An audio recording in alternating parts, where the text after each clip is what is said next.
Hello बच्चों, आपका स्वागत है सुपर 30 कोचिंग सेंटर में। आज का हमारा टॉपिक है लेंस में प्रतिबिंब कैसे बनता है। तो लेंस में प्रतिबिंब कैसे बनता है, आज हम उस चीज को जानेंगे कि लेंस जो हमने पढ़ा था पिछली वीडियो में, लेंस होते हैं कितने प्रकार के, तो दो प्रकार के। एक उत्तल लेंस होता है, एक अवतल लेंस होता है। तो हमारा टॉपिक है उत्तल लेंस द्वारा प्रतिबिंब का बनना। तो एक बार मैं फिर आपको अवगत कराना चाहता हूं कि उत्तल लेंस होता कैसा है। जो बीच में क्या हो, मोटा और किनारों पे पतला होता है, उसे कहते हैं उत्तल लेंस कहते हैं। तो उत्तल लेंस द्वारा प्रतिबिंब का बनना पढ़ेंगे कि उत्तल लेंस में प्रतिबिंब कहाँ पे बनेगी, वस्तु कहाँ पे रखा जाएगा, उसका प्रतिबिंब कहाँ पे बनेगा।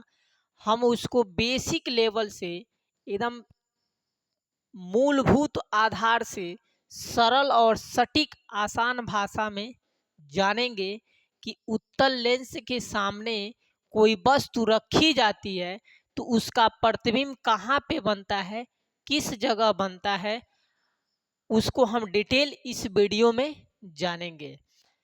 तो सबसे पहले हम उत्तल लेंस के सामने वस्तु कहाँ पे रखेंगे उसके बारे में जानेंगे।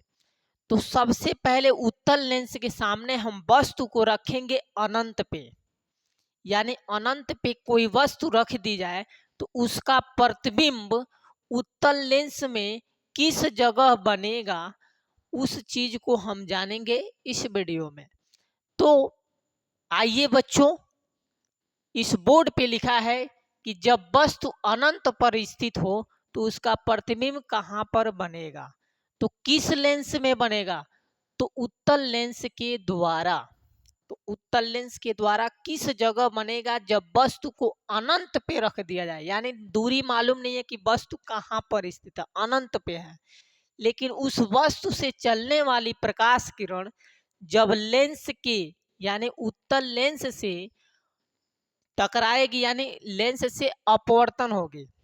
इतना याद रख लीजिएगा कि उत्तल लेंस में कोई भी प्रकाश की किरण क्या होती है, अपवर्तन होती है, यानी अपने मार्ग से विचलित होती है। लेंस को मैंने बताया था कि एक पारदर्शी होता है जिससे प्रकाश क्या होती है, इस पार से उस पार निकल जाती है। तो जब किसी वस्तु को हम अनंत पे रख देते हैं तो उस वस्तु का प्रतिबिंब जो बनता है लेंस के दूसरी तरफ, जो द्वितीय मुख्य फोकस होता है, उसी पे प्रतिबिंब हमारी बनती है। लेकिन किस प्रकार बनेंगी तो उसको हम इस वीडियो में देखेंगे।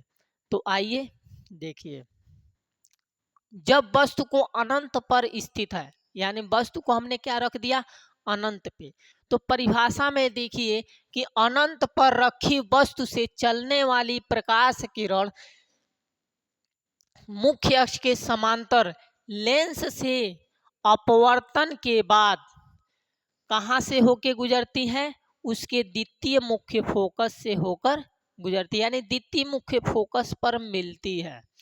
तो जहां पे मिलेगी वहीं पे हमारा प्रतिबिंब बनेगा। और वो प्रतिबिंब क्या बनता है, वस्तु सीधा रहता है तो प्रतिबिंब क्या बनती है, उल्टा बनता है। वस्तु वास्तविक है तो प्रतिबिंब भी क्या बनेगा, वास्तविक बनेगा। फर्क बस इतना समझिएगा बच्चों कि वस्तु जो सीधा था तो प्रतिबिंब क्या बना, उल्टा। वस्तु वास्तविक था तो प्रतिबिंब भी क्या बना, वास्तविक। अब वस्तु बड़े आकार में होगा, यानी बहुत बड़ा, अनंत पे है तो बड़ा ही होगा, लेकिन प्रतिबिंब उसकी जो बनेगी लेंस में, यानी उत्तल लेंस के द्वारा, वो छोटा बनेगा, बिंदु आकार का जैसा यहाँ पे बना हुआ है। और फिगर के द्वारा देखिए, ये हमारा ये क्या है, उत्तल लेंस, जो किनारों पे क्या है, पतला, बीच में मोटा। बीच वाले मध्यम भाग को हम कहते हैं प्रकाशिक केंद्र, जिसे O से डिनोट करते हैं। लेंस के सामने जिधर वस्तु रखी जाती है उधर हमारा प्रथम फोकस होता है F1। प्रथम फोकस की दोगुनी दूरी 2F1 और वस्तु कहाँ पे रखा गया है, अनंत पे। ए बी को कहाँ रख दिया गया, अनंत पे। ये हमारा जो लेंस के प्रकाशिक केंद्र से सीधी रेखा जो जाती है फोकस से होकर प्रकाशिक केंद्र से होती हुई, उसी को कहते हैं मुख्य अक्ष कहते हैं। देखिए पहली किरण चल रही है, यहाँ से एक किरण आ रही है, लेंस से अपवर्तन के बाद किससे होकर गुजर रही है, फोकस यानी द्वितीय फोकस से। इधर नीचे से भी प्रकाश किरण जा रही है, लेंस से अपवर्तन के बाद किधर से होकर गुजर रही है, फोकस। यानी ये दोनों एक दूसरे को F2 पे क्या कर रही है, प्रतिच्छेद कर रही हैं। तो यहीं पे इसका प्रतिबिंब बन गया। अब प्रतिबिंब यहाँ बन गया तो प्रतिबिंब देखिए उधर सीधा था तो इधर उल्टा बना, इधर सीधा था तो ऊपर उल्टा बना। प्रतिबिंब वास्तविक है तो वस्तु भी क्या है, वास्तविक, यानी वास्तविक वस्तु का ही वास्तविक प्रतिबिंब बना। परंतु प्रतिबिंब देखिए इसका आकार बड़ा है वस्तु का, प्रतिबिंब का क्या है, छोटा है।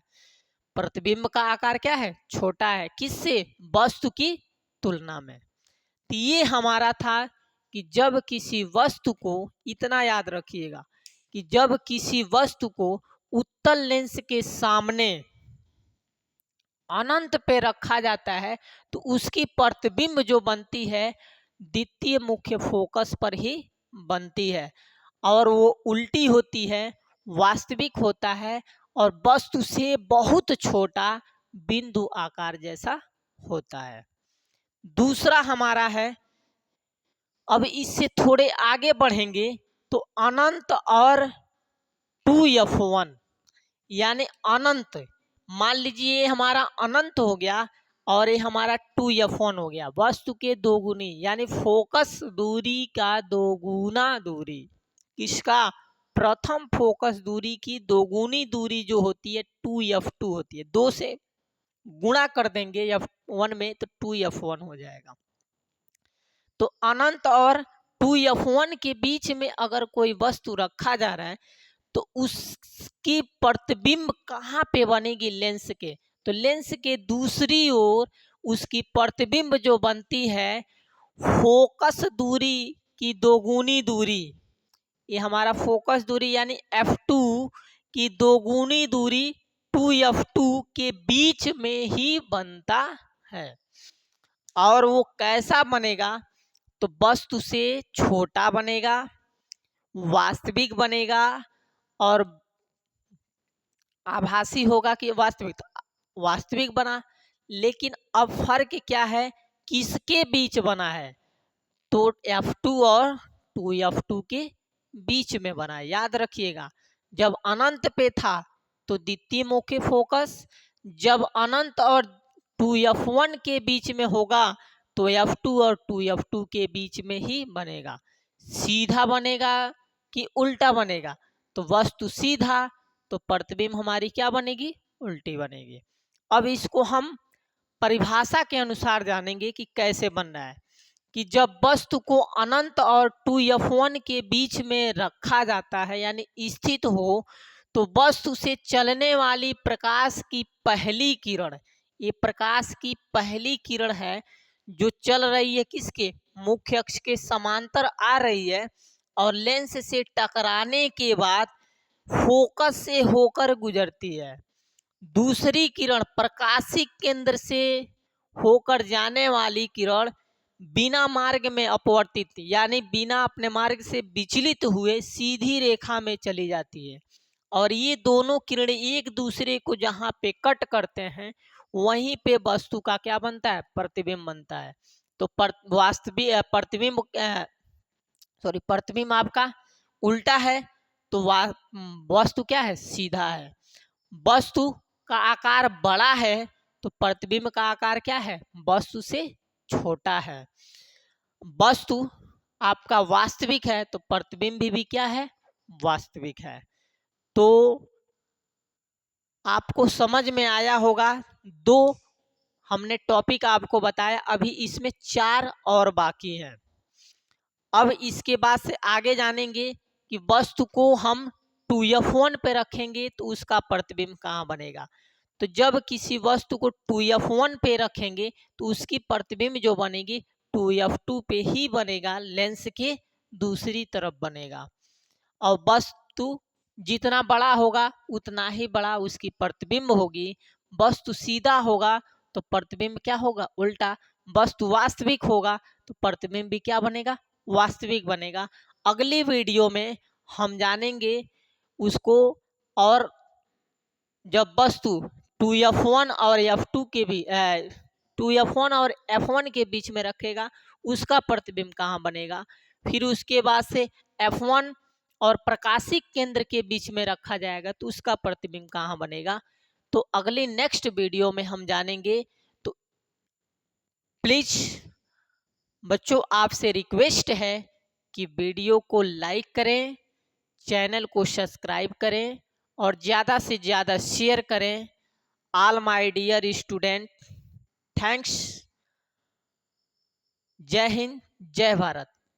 तो वीडियो को अगर स्क्रीनशॉट लेना चाहते हैं तो ले सकते हैं।